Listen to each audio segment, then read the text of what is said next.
నాకు ఈ ప్రపంచంలో అన్నిటికంటే ఎక్కువ రాజేనండి. ఆ రాజు కోసమే నేను ఫైట్ చేస్తున్నాను. వస్తాడో రాడో తెలీదు, వస్తాడని నమ్మకంతో ఫైట్ చేస్తున్నాను. నా ప్రేమ నిజమైతే వస్తాడు అన్న ఒక హోప్తోనే ఉన్నాను. అలాంటి ఒక టైంలో నేను వచ్చి ఫైట్ చేస్తుంటే రాజని నేను చూడాలో, లేకపోతే ఇటు సొసైటీ చేసే మాటలకి చూడాలో, థంబ్నెయిల్స్ చూడాలో, కామెంట్స్ చూడాలో, ఇవన్నీ నేను తట్టుకోలేకపోతున్నాను. దీనికి తోడు ఈ లాయర్ నిన్న మాట్లాడిన మాటలకి వాళ్ళ పేరెంట్స్ అప్రోచ్ అయ్యారంట. మరి వాళ్ళ పేరెంట్స్ త్రూ చూస్తున్న లాయర్ మరి నాకు ఎందుకు నిన్న మాట్లాడారు, ఇవాళ పొద్దున సపోర్ట్ ఎందుకు లెటర్ నన్ను సేవ్ చేయాలని మాట్లాడారు, ఇప్పుడు ఇందాక వీడియోలో మరి నన్ను తిడుతూ మాట్లాడుతున్నారు. ఒక హాఫ్ అన్ అవర్లో ఒక మనిషి మైండ్ సెట్ అలా మారుతున్నప్పుడు ఇంత బాధపడుతున్న నేను నా మైండ్ సెట్ ఎందుకు డిప్రెషన్లోకి వెళ్ళనండి? 10 సంవత్సరాల నుంచి ఒక మనిషి పొద్దున లెగిస్తే సాయంత్రం నా లాస్ట్ చూపు అతను అవుతాడు. ఇంట్లో ఎంటీ ఇల్లు అయింది నా హౌస్. ఫస్ట్ కంప్లైంట్లో మీరు రాజ్ తరుణ్ పైన చర్యలు తీసుకోకుండా తను నాతో కలిసి ఉంటే చాలు అని అన్నారు.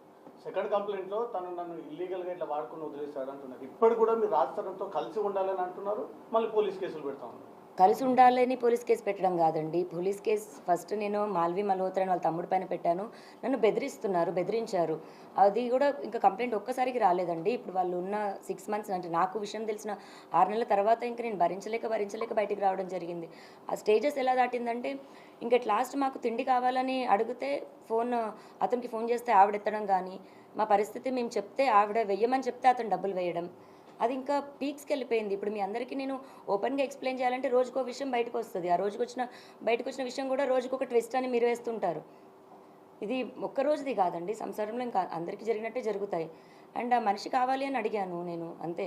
ఇప్పుడు పలానా రాజ్ తరుణ్ పైన కంప్లైంట్ పెట్టాలనలేదు, మాల్వి మల్హోత్రా పైన వాళ్ళ తమ్ముడి పైన పెట్టాను. వాళ్ళిద్దరితో నీకేం సంబంధం అన్న దగ్గర అఫ్కోర్స్ రాజ్ పేరు చెప్పాలి. అలా అక్కడ రాజ్ తరుణ్ పేరు అనేది వచ్చింది, కానీ రాజ్ తరుణ్ పైన కంప్లైంట్ పెట్టాలని నేను అనుకోలేదు. అది ఫస్ట్ కంప్లైంట్ పెట్టినప్పుడు అది రాసిచ్చాను. ఆ రాసిచ్చిన దాంట్లోని మాల్వి మల్హోత్రా చార్ట్ చూపించి రాసిచ్చాను నేను. అలాగే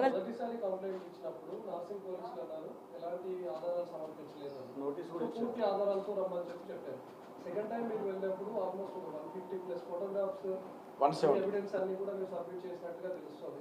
ఇప్పుడు నార్సింగ్ పోలీసులు ఏ విధంగా వ్యవహరిస్తున్నారు? రాజ్ తరుణ్ని కాంటాక్ట్ అవుతున్నామని ఏమైనా చెప్తున్నారా? రాజ్ తరుణ్ పైన కేసెస్ పెట్టామని ఏమైనా చెప్తున్నారా? రాజ్ తరుణ్ని అందులో తీసుకుంటామని అసలు నార్సింగ్ పోలీసులు ఏం చెప్తున్నారు? నేను ఫస్ట్ కంప్లైంట్ పెట్టినప్పటికీ ఈవినింగ్ 7-8 అయిపోయిందండి. సో నాకు రిసిప్ట్ ఇవ్వడం కానీ అవేమీ జరగలేదు. అఫీషియల్గా నేను రిసిప్ట్ కలెక్ట్ చేసుకున్నాక పోనీ ఎఫ్ఐఆర్ అన్నది దానికో ఎవిడెన్స్లు అన్నది ఇస్తాము. రెండో రోజుకి తెల్లారుజాము నుంచి మీడియాలో ఎలా వచ్చిందో మీ అందరికీ తెలుసు. ఆ డే నాకు బయటికి రావడానికి అంతా కూడా నేను ప్రిపేర్డ్ లేను. ఫస్ట్ నేను మీడియా ముందుకి అంత ప్రెస్ మీట్, ఇప్పుడు ఇంత ప్రెస్ మీట్ వచ్చినప్పుడు కూడా నేను ఎలా వణికాను అన్నది మీ అందరికీ తెలుసు. నేను కెమెరాస్కి అంత అలవాటు లేదు నాకు. అండ్ ఇప్పుడు ఎవిడెన్స్లు 12 ఏళ్ళ ఎవిడెన్స్లు తీయాలంటే ఒక్క రోజులో నేను రెడీగా ప్రిపేర్డ్గా లేను కదండి. నాకు 1-2 డేస్ టైం పడుతుంది. ఆ 1-2 డేస్ టైం తీసుకొని ఎవిడెన్స్లు ఇచ్చాను. మీరు అడ్వకేట్ రాజేష్తో చాలాసార్లు కాల్ చేశారు, ఆయన ఫోన్ లిఫ్ట్ చేయలేదు. 20 నిమిషాల పాటు సుదీర్ఘంగా కేసు గురించి చర్చించారని అంటున్నారు.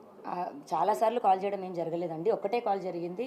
అండ్ అతను నాకు ఫస్ట్ అప్రోచ్ అయింది తనే అండి. నాకు అప్రోచ్ అయింది కూడా మూవీ అని, మీరు యాక్టింగ్ అంటే ఇంట్రెస్ట్ అని అప్రోచ్ అయ్యారు. లేదండి నాట్ ఇంట్రెస్టెడ్ అని చెప్పాను. తర్వాత నేను అడ్వకేట్ అని చెప్పారు. కంటిన్యూ అవుతుంటే మీరు రాజస్థాన్తో మాట్లాడి మద్యం మత్తులో లావణ్య అని ఒక ఆడియో బయటకు వచ్చింది. దాని మీద మీరు ఏం చెప్తారు? ఎప్పటిది అసలు ఆడియో? ఇప్పుడు మళ్ళీ నా పోరాటం ఒకటవుతుంటే ఈ ఒకదానిపైన ఒకటి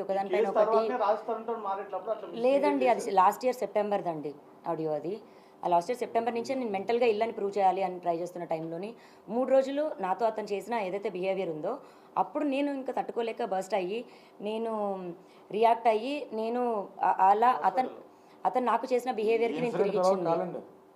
ఈ బొల్ల పగిలిన ఇన్సిడెంట్ తర్వాత కాలేదు.